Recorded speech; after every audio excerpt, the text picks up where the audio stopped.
معروف شاعر ساغر صدیقی کے متعلق گوگل پہ، یوٹیوب پہ، فیس بک پہ تحریروں میں جو مواد ملتا ہے، آج ہم اس اہم موضوع پہ آپ سے بات کرنا چاہتے ہیں۔ کہیں لکھا ہوا ہے کہ وہ چرس پیتا تھا، مارفین کے انجیکشن لگواتا تھا، آوارہ گرد تھا، قبرستانوں میں رہتا تھا۔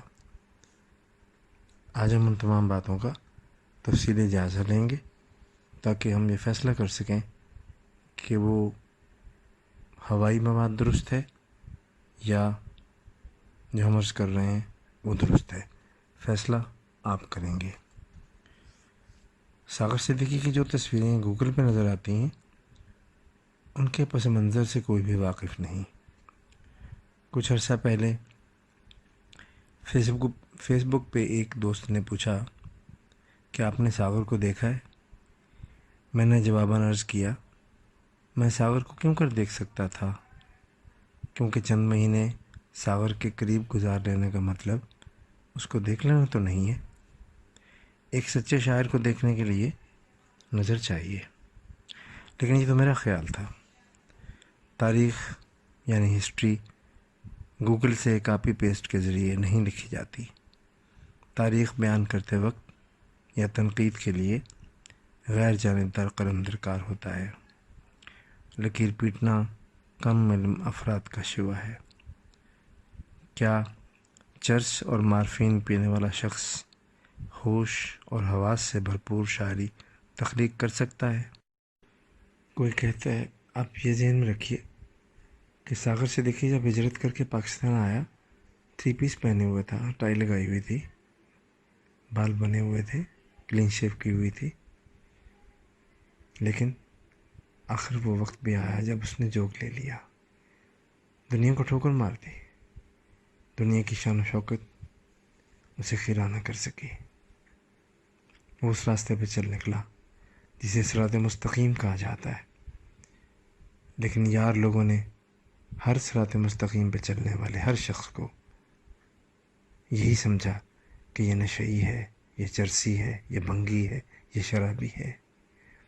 کتنی زیادتی ہے، غیر اخلاقی بات ہے۔ بغیر تحقیق کے کسی پہ بہتان تراشی کرنا نہ اسلام کا شیوا ہے نہ کسی مذہب میں جائز ہے۔ کچھ تو خدا را خیال کیجیے۔ ساغر صدیقی کو آج ملنے والی عزت اور اس کے فن کے اعتراف کا باعث اس کے اپنے اشعار ہیں، یعنی اس نے کسی دوسرے شخص سے لکھوا کر شہرت حاصل نہیں کی۔ کیا ساغر کے خلاف بہتان تراشی کرنے والا آج کا کوئی ایک دانشور ایک دفعہ بھی اس کیفیت سے گزرا ہے جو ساغر پہ ہر وقت طاری رہتی تھی اور جس کے نتیجے میں ساغر لافانی الفاظ لکھتا تھا؟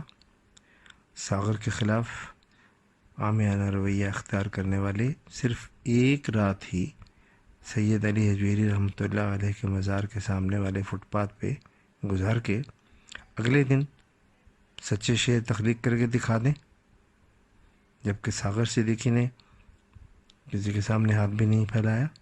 ساغر صدیقی نے اپنی زندگی میں کبھی تشہیر کی خواہش نہیں کی۔ وہ محفلوں، نشستوں اور مشاعروں کے شوق سے پاک تھا۔ اس نے اپنی شہرت کے لیے کوئی کتاب بھی نہیں چھپوائی اور نہ ہی نشستوں کے نام پر واہ واہ سے بھرپور طرز زندگی اپنایا۔ اس کا پہلا مجموعہ کلام ایک ناشر نے ساغر کے اشعار سن کر جمع کرنے کے بعد چھپوایا تھا، جس کا پہلا ایڈیشن ہی ہاتھوں ہاتھ فروخت ہو گیا، لیکن اس ناشر نے ساری آمدن اپنی ہی جیب میں رکھی۔ ساغر آج بھی مشہور ہے۔ اس کا کلام بہت سے مشہور افراد کی روزی روٹی کا ذریعہ آج بھی ہے۔ خیال یار کی رنگینیوں میں گم ہو کر جمال یار کی عظمت نکھار دی ہم نے، اسے نہ جیت سکے گا غم زمانہ اب، جو کائنات تیرے در پہ ہار دی ہم نے۔ اس شعر کا خالق، ان اشعار کا خالق ساغر صدیقی، جو قیام پاکستان کے بعد اپنا سب کچھ چھوڑ کر پاکستان کی طرف ہجرت کر آیا تھا، وہی ساغر صدیقی جس نے باوجود سرکاری پیشکش کے کوئی مراعات نہیں لی، جبکہ بہت سے اہم قلم کاروں نے اس سہولت سے برا فائدہ اٹھایا۔ وہی ساغر صدیقی جو اپنے مخصوص ترنم کے ساتھ اپنا کلام سناتا تو سننے والے ساکت ہو کر رہ جاتے۔ وہی ساغر صدیقی جس نے جناب جگر مراد آبادی کی صدارت میں ہونے والے مشاعرے میں اپنی غزل پیش کی تو جگر مراد آبادی نے ساغر کا ماتھا چوم لیا اور مشاعرہ ختم کر دیا۔ وہی ساغر صدیقی جس کی آواز میں گایا ہوا ترانہ حفیظ جلندھری کے ترانے سے پہلے پاکستان کی بڑی اسکرین پر سنوایا جاتا تھا۔ وہی ساغر صدیقی جس نے ملک کے صدر کی خواہش کے باوجود ملنے سے انکار کر دیا تھا۔ وہی ساغر صدیقی جس کا کلام بڑے بڑے شاعر چرا لے گئے۔ بھلا جو شخص وقت کے حکمران کی خوشامد سے انکار کر دیتا ہو وہ اپنا وقت تاش، جوئے، معاشقے اور آوارہ گردی میں برباد کرتا ہوگا۔ اثار اور انسانیت کی قدر سے نوازے گئے افراد جوئے اور شراب میں اپنا وقت برباد نہیں کرتے۔ کہنے والوں نے تو غالب کو بھی جوئے کا شوقین اور گداگر ثابت کرنے میں کوئی کمی نہیں رہنے دی۔ وہ ساغر کو کیا سمجھیں گے؟ ساغر واحد شاعر ہے جس پر فالج کے دنوں میں بھی اشعار اترتے رہے، جبکہ بہت سے بڑے لوگ فالج کے باعث مفلوج ہو کر اپنی زبان اور دماغ سے ہی ہاتھ دھو بیٹھے۔ جھوٹ کو آگے پھیلانے والے، ساغر کے متعلق بہتان تراشی کرنے والے محشر کے دن کیا منہ دکھائیں گے؟ ساغر صدیقی کا تعلق نہ تو کسی ادبی تنظیم سے تھا اور نہ ہی وہ کسی ٹی ہاؤس میں چائے پینے کے لیے جاتا تھا۔ ساغر ریڈیو اسٹیشن پر بھی کبھی جا کر نہیں بیٹھا۔ ساغر نے بڑے بڑے گلوکاروں کے ذریعے اپنی غزلیں مشہور کرانے کے لیے کسی سے تعلقات بھی نہیں بنائے، بلکہ پاکستان کے ایک معروف گلوکار نے جس غزل کے ذریعے سے شہرت حاصل کی اور پلک جھپکتے ہی شہرت کی بلندیوں کا سفر طے کر لیا، وہ غزل پاکستانی گلوکار نے کتنے ہی دن اور راتیں ساغر کو تلاش کر کے حاصل کی تھی۔ لیکن یہ ایک الگ بات ہے کہ ریڈیو سے چند ہی دنوں میں مشہور ہو جانے والی اس غزل کی رائلٹی صرف گلوکار کی جیب میں جاتی رہی، جبکہ ان دنوں میں ساغر صدیقی پہ فالج کا شدید حملہ ہو چکا تھا۔ الہام کی طرح اترے ہوئے ساغر کے شعروں سے بڑے بڑے شاعر سہم ہوئے اور خوفزدہ رہتے تھے۔ الخبائث کے رسیا اور محتاج شاعروں نے اپنے معاشقوں اور بد محفلوں کو چھپانے کی غرض سے ساغر صدیقی پہ تہمتوں اور الزامات کا ایک طوفان کھڑا کیے رکھا، جو آج تک ادبی دنیا کے مجاور اپنی شناخت قائم رکھنے کے لیے برپا کیے ہوئے ہیں۔ ساغر نے حکومت یا کسی ادبی تنظیم سے کوئی امداد نہیں دی، اس نے کوئی ٹھکانہ نہیں بنایا۔ اگر اس کے پاس کچھ سکے کبھی آ ہی جاتے تو وہ اپنے دوستوں کے لیے چائے کی دعوت کا اہتمام کر کے وہ پیسے بھی انسانی خدمت میں صرف کر دیتا۔ ساغر کو اللہ نے بہت بڑا ظرف عطا کیا تھا۔ محمد اختر جسے لوگ ساغر صدیقی کہتے تھے، در حقیقت فقر کی دولت سے مالا مال تھا، جس کو دنیا کی چکا چوند بھی گمراہ نہ کر سکی۔ وہ سارا دن شہر کی سڑکوں پر گھومتا اور اس پہ اشعار نازل ہوتے رہتے۔ وہ سڑکوں سے سگریٹ کے خالی پنے اٹھاتا اور ان پہ اپنا الہام منتقل کر کے اس کاغذ کو اپنی زنبیل میں محفوظ کر لیتا۔ وہ سارا دن لاہور شہر کی سڑکوں پہ گزارنے کے بعد مشہور بزرگ حضرت علی اجویری رحمۃ اللہ علیہ کے مزار کے باہر کسی فٹ پاتھ پہ لیٹ کر رات بسر کر لیتا۔ لیکن کسی ایک شخص نے بھی ساغر کو کسی کے سامنے ہاتھ پھیلاتے ہوئے نہیں دیکھا۔ ساغر صدیقی واحد شاعر ہے جس پہ فالج کی شدید بیماری کے دنوں میں بھی کلام اترتا رہا۔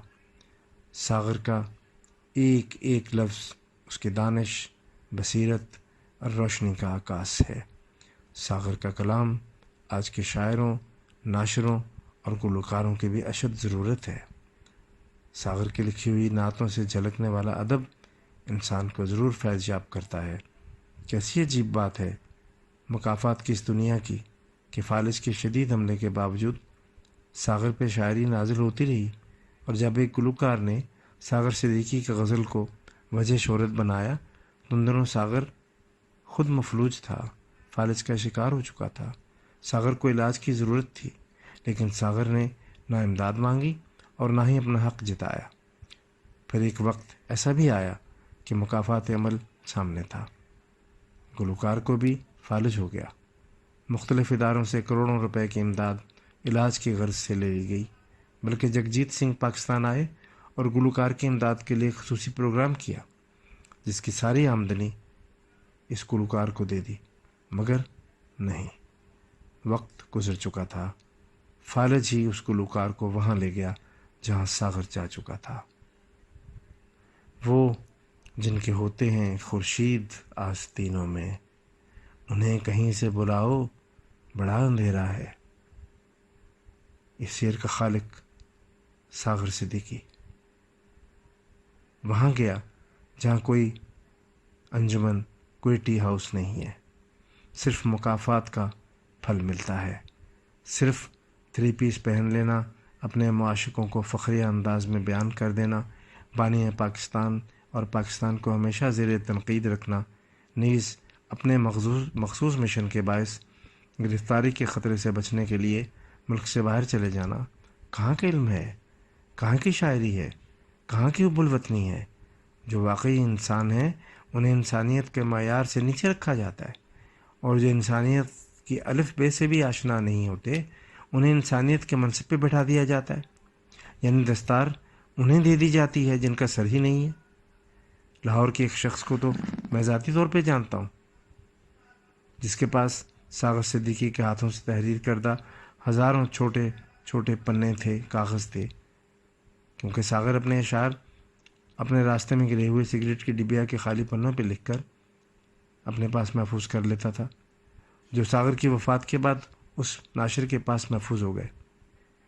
وہ کسی طرح ان تک پہنچ گیا جس نے ساغر سے بہت سا کلام لے کر اس وقت کے شاعروں اور گلوکاروں کو فروخت کیا۔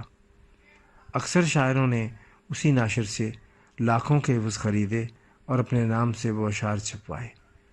ان شاعروں میں 4 نام تو انتہائی اہم ہیں، وہ ان میں بڑے بڑے نام شامل تھے۔ اپنی اس حرکت کو چھپانے کے لیے ساغر صدیقی کی کردار کشی کی مہم منظم طریقے سے چلائی گئی، جو اب تک چل رہی ہے، ورنہ جام، شباب اور عیش کا شعر کی تخلیق سے کیا واسطہ؟ ساغر صدیقی کے متعلق دانشوروں کی تحریریں سوائے مفروضات اور خرافات کے کچھ بھی نہیں۔ نعت سب لکھتے ہیں، لکھ لیتے ہیں، بعد اب نعت لکھنا، عقیدت سے بھرپور لکھنا اور سامع قاری کے دل تک پہنچا دینا ساغر کا ہی کام تھا۔ اللہ تعالیٰ کروڑوں رحمتیں کریں اس کے مدفن پر، اس کو رحمتوں سے نوازے۔ ساغر صدیقی کا مزار، ساغر صدیقی کی قبر، ساغر صدیقی کی آخری آرام گاہ آج بھی لوگوں کو یہ نظارہ دے رہی ہے کہ دیکھو قبر کس کی زندہ ہے، کس کی قبر پہ پھول کھلتے ہیں، پھول کہاں چڑھائے جاتے ہیں۔ بہت سے شاعر تو ایسے بھی ہیں کہ جن کی قبروں کا علم ہی نہیں۔ بہت شکریہ، بہت شکریہ۔ میری باتوں کو، میری گزارشات کو توجہ سے ضرور سنیے گا، یقیناً آپ کسی نتیجے پر پہنچ جائیں گے۔